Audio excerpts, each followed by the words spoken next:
Hello friends, welcome back. और financial instrument के आज के इस सेशन में दोस्तों हम लोग बात करेंगे स्टडी मटेरियल में जो हमारे अमोर्टाइज कॉस्ट मेथड के सिलेक्शन से रिलेटेड जो एग्जांपल्स हैं जो इंस्टीट्यूट ने हमको करने के लिए दिए हैं वो सारे के सारे एग्जांपल्स का डिस्कशन हम करेंगे।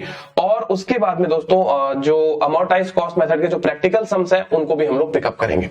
ठीक है, तो page number 12.40 of the new study material November 2020 edition. ठीक है ना, फ्रॉम नाउ ऑनवर्ड्स जो भी अपने लोग बात करने वाले हैं वो हमारे इस एडिशन पे बेस्ड होगा। अगर आपके सबके पास में किसी के पास अगर स्टडी मटेरियल हार्ड कॉपी में अवेलेबल नहीं है तो you can just download the study material from the institute website, है ना, डायरेक्टली वहां पे गिवन है। ओके, तो यहां पर सीधी सी बात है दोस्तों कि अमोर्टाइज कॉस्ट के बारे में हम लोगों ने डेफिनेशंस के बारे में पढ़ लिया था कि बेसिकली अमोर्टाइज कॉस्ट जो है क्या होता है। इसके अंदर एक इफेक्टिव इंटरेस्ट रेट अपने को निकालना पड़ता है, EIR, जिसको अपने लोग कहते हैं EIR, इफेक्टिव इंटरेस्ट रेट। तो जो कि कॉन्ट्रैक्चुअल रेट से डिफर हो सकता है, मतलब कॉन्ट्रैक्ट में हो सकता है आपको ये कह दे कि आपको 10% इंटरेस्ट दिया जाएगा, बल्कि कैश फ्लो का कुछ ऐसा स्ट्रक्चर है उसके अंदर कि वो 10% इंटरेस्ट रेट जो है उसके अंदर फिट नहीं बैठता है, तो उस इंटरेस्ट रेट को ही चेंज किया जाता है। सही मायने में इंटरेस्ट रेट क्या है उसको हम निकालेंगे।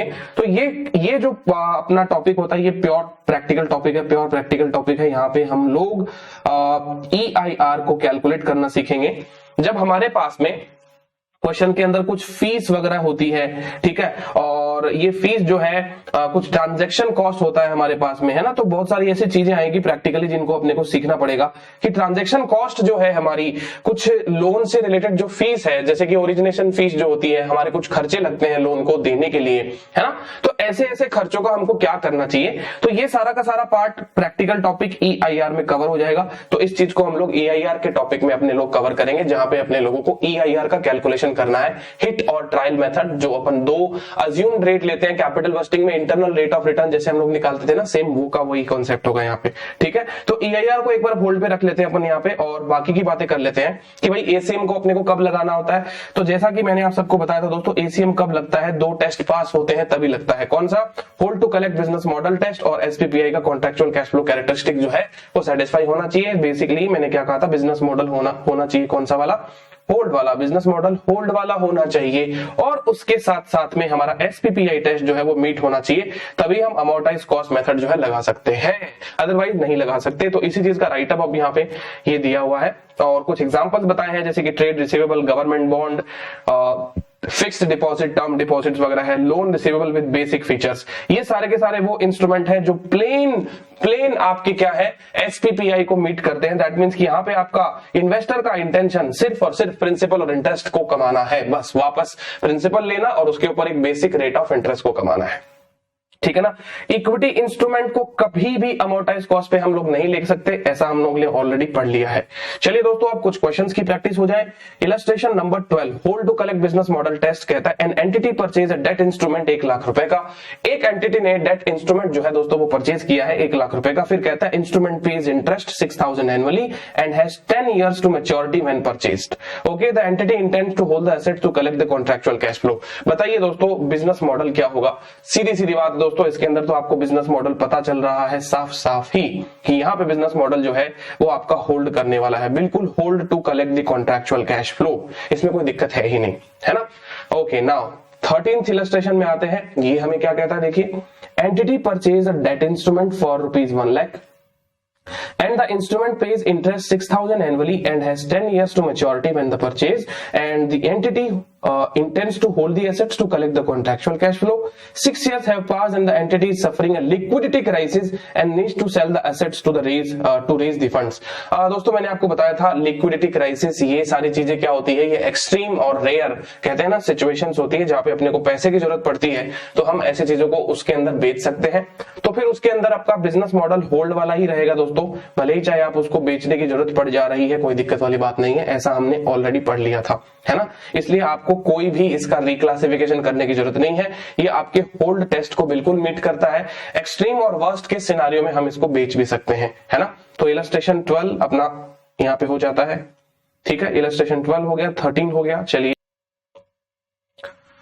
ओके, सो इलस्ट्रेशन नंबर 14 पे आते हैं और इलस्ट्रेशन नंबर 14 में देखो क्या कह रहा है दोस्तों कि एक पेरेंट कंपनी है एच लिमिटेड जो अपने सब्सिडरी कंपनी को लोन दे रही है और लोन जो है वो क्लासिफाई किया जा रहा है करंट लायबिलिटी इन सब्सिडरी के फाइनेंशियल स्टेटमेंट। और उसके टर्म्स में क्या क्या लिखा हुआ है, एक तो ये इंटरेस्ट फ्री लोन है, इसके अंदर कोई आपका रीपेमेंट का टर्म बताया नहीं गया है कि रीपेमेंट क्या है, और रीपेबल ऑन डिमांड है, मतलब ऑन डिमांड रीपेबल है ये लोन, जब भी पेरेंट मांगेगा वापस सब्सिडरी कंपनी को देना पड़ेगा। तो सब्सिडरी कंपनी की सहायता करने के लिए इंटर कॉर्पोरेट डिपॉजिट जो है आईसीडी, आपने नाम सुना होगा पहले कभी, आईसीडी इंटर कॉर्पोरेट डिपॉजिट, जहां एक कंपनी अपने दूसरे सब्सिडरी कंपनी को लोन देती है। इंटर कॉर्पोरेट डिपॉजिट तभी यहां पे हम लोग इसको कह पाएंगे जब ये सब लोग एक ही ग्रुप के मेंबर हो, ठीक है ना। तो यहाँ पे इंटर कॉर्पोरेट डिपॉजिट जो है दोस्तों होल्डिंग सब्सिडरी के बीच में आदान प्रदान इनका होते रहता है, और ये जनरली क्या होते हैं, इंटरेस्ट नहीं होता है इनके अंदर, और इंटरेस्ट नहीं होता इसमें ये तो फीचर होता ही होता है, साथ साथ में ये रिपेबल ऑन डिमांड भी होते हैं। इसीलिए देखो करंट लायबिलिटी क्लासिफाई किया गया। इन लोगों का कहना क्या है कि ऐसे लोन को हम कहते हैं करंट लायबिलिटी, क्योंकि ये भले ही चाहे आपने 2 साल के लिए दिया है लेकिन ये करंट लायबिलिटी है, क्योंकि जब भी पेरेंट कंपनी मांगेगा आपको देना पड़ेगा, ठीक है ना। एंड वी नेवर नो कि पेरेंट कंपनी कब मांगेगा, इसका मतलब दोस्तों ये हमारे लिए हमेशा करंट लायबिलिटी होती है एज पर शेड्यूल नंबर 3। इसको हम कभी नॉन करंट में नहीं दिखा सकते, ठीक है ना। तो इसमें क्वेश्चन क्या पूछा गया है कि ये एसपीपीआई टेस्ट को पास कर रहा है कि नहीं कर रहा। तो दोस्तों यहाँ पे सीधी बात है, हमारे पास में कोई गेन लॉस कमाने का इंटेंशन है ही नहीं ऐसे प्रकार के इंस्ट्रूमेंट को देकर, तो ये तो एसपीपीआई है, बिल्कुल एसपीपीआई है, इसके अंदर कोई दिक्कत वाली बात ही नहीं है। The term of the repayment of the principal amount of the loan on demand satisfy the criterion of SPPI, because यहाँ पर दोस्तों आपका जो ऑब्जेक्टिव है वो अपना प्रिंसिपल कलेक्ट करना है वापस, ठीक है ना। आपको अपना प्रिंसिपल जो है वो वापस कलेक्ट करना है, इसके अलावा आप इसके अंदर कुछ भी गेन लॉस नहीं कर रहे हो, तो ये बिल्कुल एसपीपीआई टेस्ट पास करेगा, इसमें कोई दिक्कत वाली बात नहीं है। ओके, सो इलस्ट्रेशन नंबर 15 करते हैं दोस्तों। इलस्ट्रेशन नंबर 15 में ये कहता है हमको parent H limited provides a loan of INR 100 million to subsidiary B and the loan has the following terms. तो हमारे पास में लोन जो है उसके ऊपर एक तो इंटरेस्ट नहीं दिया जाएगा और रिपेबल इन 10 years, ठीक है। एसपीपीआई टेस्ट पास कर रहा है कि नहीं कर रहा दोस्तों, एसपीपीआई की कुछ पर फर्क नहीं पड़ेगा, एसपीपीआई टेस्ट बिल्कुल पास करेगा। ये क्यों पास करेगा सर, क्योंकि यहां पर आपके इस लोन दैट इज लोन के ओरिजिनेशन में फाइनेंशियल एसेट्स आप जो दे रहे हो अपनी सब्सिडरी को in terms of loan receivable, इसमें आपका जो इंटेंशन है वो क्या है, अपना अमाउंट वापस प्राप्त करना है, ठीक है, बिल्कुल पेमेंट ऑफ प्रिंसिपल पे ऊपर आपका फोकस है। रही बात इंटरेस्ट आप नहीं ले रहे हो, लेकिन हम इसकी अकाउंटिंग में इसका इंटरेस्ट बुक करेंगे कि नहीं करेंगे दोस्तों, तो इसके रिगार्डिंग जब पेरेंट कंपनी अपने सब्सिडरी कंपनी को जो लोन देता है, इंटरेस्ट फ्री लोन देता है, इसका हम लोग एक प्रैक्टिकल क्वेश्चन करने वाले हैं विद जर्नल एंट्रीज, तो वहां पे मैं आपको ये बात समझाऊंगा कि इसकी अकाउंटिंग कैसे होती है। फिलहाल के लिए ये समझो कि एसपीपीआई टेस्ट पास हो रहा है कि नहीं हो रहा, बिल्कुल पास हो रहा है, क्योंकि यहाँ पे हमारा कोई इंटेंशन है ही नहीं दूसरा, ठीक है। चलिए 16th इलस्ट्रेशन में आते हैं। ये कहता है entity A limited lends entity B limited INR 5 million for 10 years subject to the following terms. Interest is based on prevailing variable market interest rate. अच्छा ठीक है, हमारा जो इंटरेस्ट है वो वेरिएबल होगा। Variable interest rate is capped at 10%। अब आपका वेरिएबल इंटरेस्ट के ऊपर कैप लगा दी है, 10% से ज्यादा नहीं हो सकता है वो, ठीक है। repayable in 10 years. Does the loan meet SPPI और CCF का contractual characteristics test? तो बताइए फिर बाद में यहाँ पे क्या होगा, यहाँ पे दोस्तों क्या होगा, यहाँ पे क्या होगा, देखो यहाँ पे सीधी बात है कि भले ही चाहे मार्केट में वेरिएबल इंटरेस्ट रेट है, ठीक है ना, और आपका इंटरेस्ट रेट के ऊपर कैप लग गया है 10%, तो बेसिकली मिल तो आपको इंटरेस्ट ही रहा ना।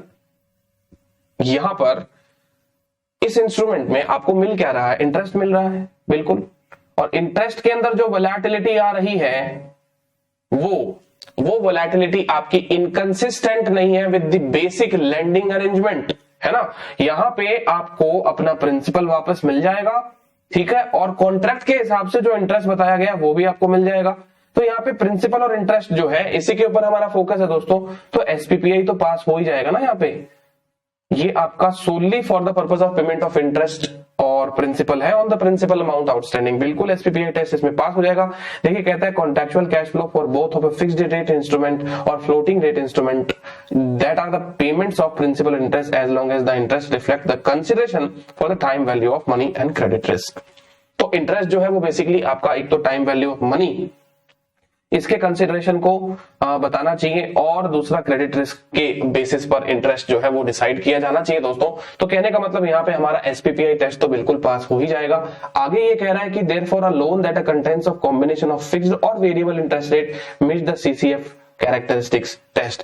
तो दोस्तों फिक्स्ड रेट और वेरिएबल इंटरेस्ट रेट है ना, ये अलग अलग होते हैं ना, ठीक है, ये अलग अलग होते हैं, तो कोई फर्क नहीं पड़ता अपने को कि एसपीपीआई टेस्ट अपना मीट होगा कि नहीं होगा। फिक्स्ड पे भी ये आपका मीट होता है, वेरिएबल पे भी आपका ये इंटरेस्ट जो है वो आपका मीट हो जाता है। तो इंटरेस्ट रेट के वेरिएबल हो जाने से ऐसा नहीं है कि भाई एसपीपीआई टेस्ट मीट नहीं होगा, ये हमने ऑलरेडी पढ़ लिया है दोस्तों फाइनेंशियल इंस्ट्रूमेंट के प्रीवियस सेशंस के अंदर।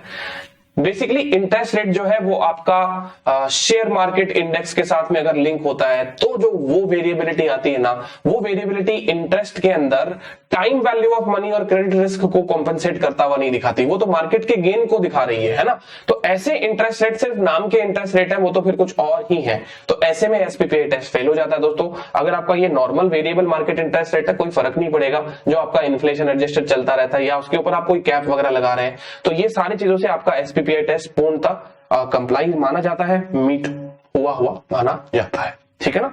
चलिए तो आते हैं इलस्ट्रेशन 17 पे। 17th illustration, trade receivable. Trade receivable का तो सर एसपीपीआई टेस्ट तो मीट हो ही जाता है ना दोस्तों। ट्रेड रिसीवेबल से हम लोग ट्रांजैक्शन जो उनसे हमने किया है बस वही तो अमाउंट हम उनसे वापस लेते हैं, राइट। अगर उनको देरी होती है पैसा वापस लौटाने में तो उनके हम लोग इंटरेस्ट चार्ज कर देते हैं, ठीक है। कहता है एच लिमिटेड जो है वो गुड्स सेल करता है कस्टमर को, 60 दिन का उनको क्रेडिट देता है। कस्टमर को कैश डिस्काउंट मिलेगा 5% पर एनम यदि वो लोग 60 दिन के पहले अपने को पैसा लौटा देते हैं, और उनको 12% इंटरेस्ट देना पड़ेगा, ठीक है, अगर वो 60 दिन के बाद में हमको पेमेंट करते हैं तो। Company does not have a policy of selling its debtor and hold them to collect the contractual cash flow. ये जो हमारे डेटर है हम उनको बेचते नहीं है सर। डेटर को कौन बेचता है? हाँ, बहुत सारे ऐसे एंटरप्राइज होते हैं जो अपने डेटर को बेच देते हैं। आगे हम इसी चैप्टर में पढ़ेंगे उसकी भी accounting. Securitisation of financial assets दोस्तों, जहां पे हम हमारी फाइनेंशियल एसेट्स को क्या कर देते हैं, किसी दूसरे व्यक्ति को ट्रांसफर कर देते हैं, ठीक है ना।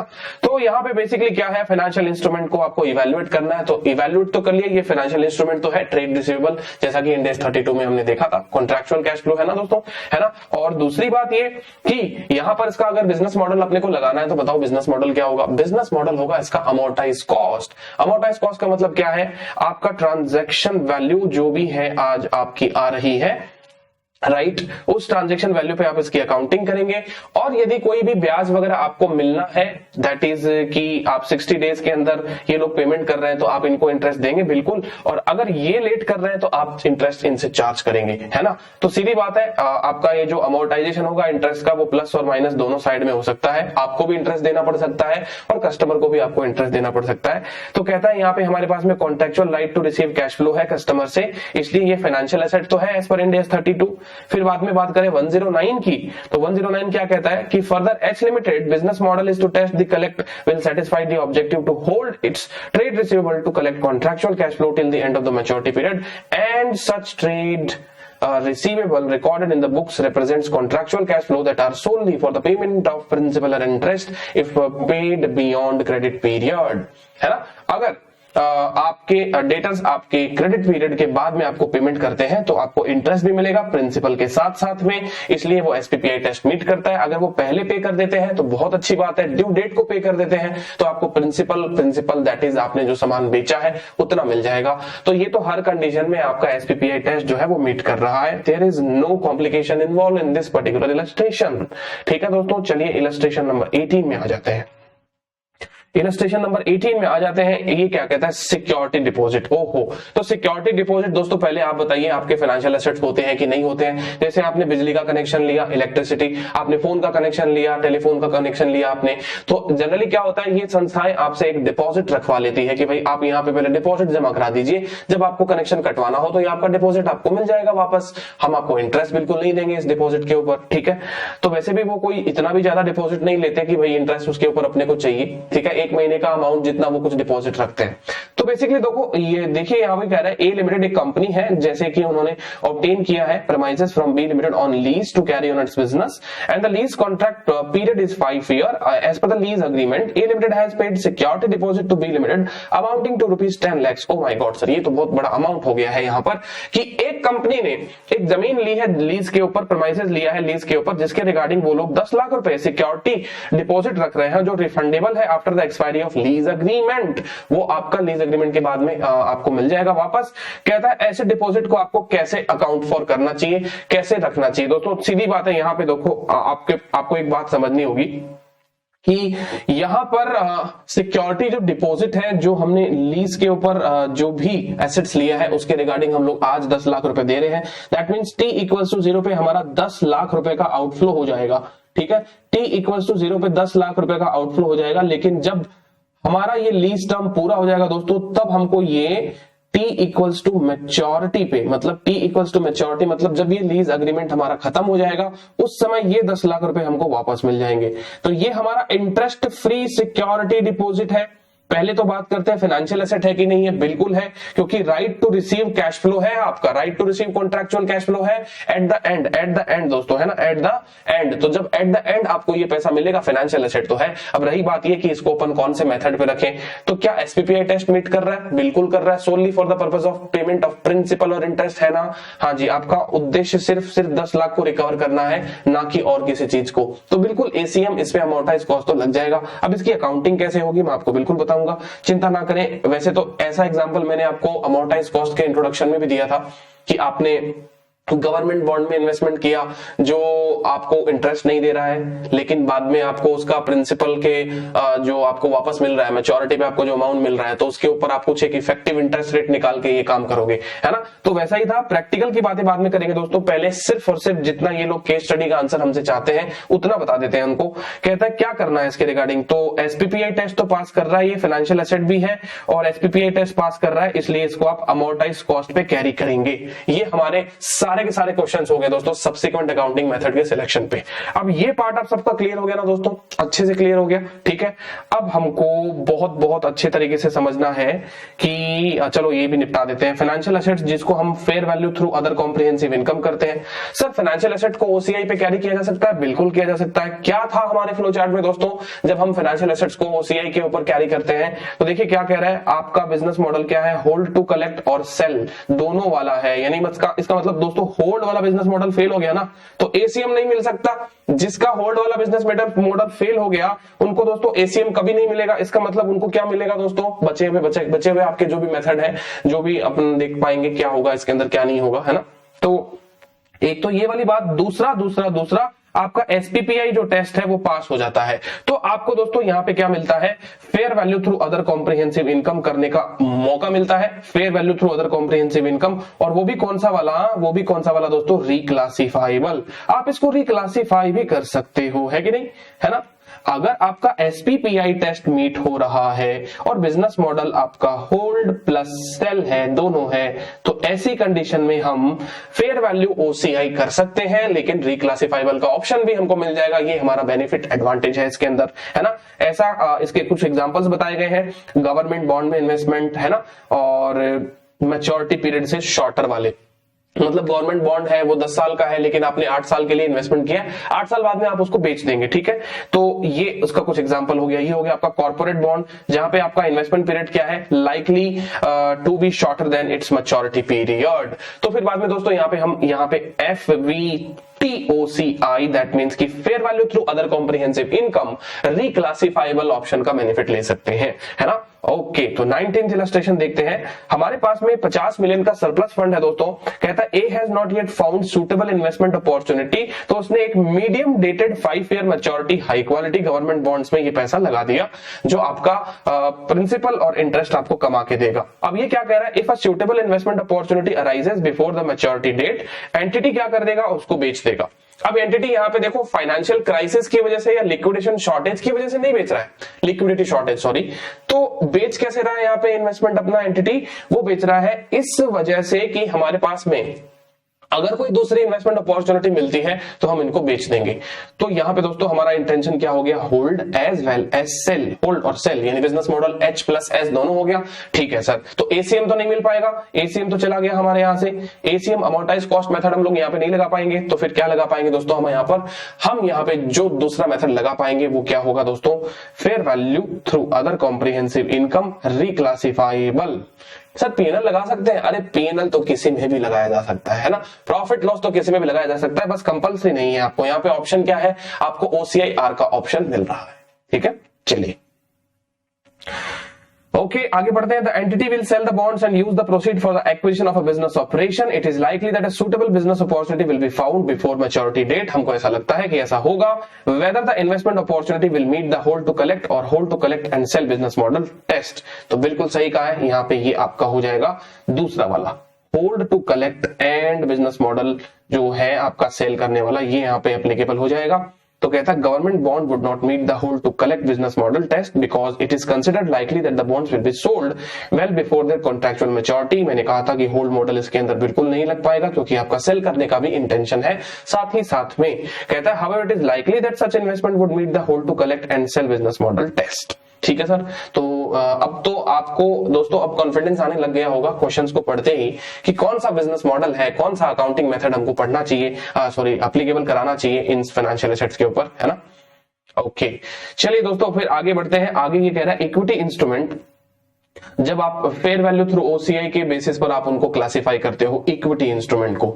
दोस्तों इक्विटी इंस्ट्रूमेंट में मैंने आपको बताया था इक्विटी इंस्ट्रूमेंट को आप एफवीओसीआई पे क्लासिफाई कर पाओगे, लेकिन सिर्फ और सिर्फ एनआर, क्योंकि इंडियंस की पहली पसंद क्या है, इक्विटी इंस्ट्रूमेंट को फेयर वैल्यू थ्रू पीएनएल किया जाए, ठीक है ना। ऐसे इक्विटी इंस्ट्रूमेंट जिनके अंदर आप क्या कर रहे हो, ट्रेडिंग कर रहे हो, उस पे तो आपको कंपल्सरीली एफवीटीपीएल लगाना है।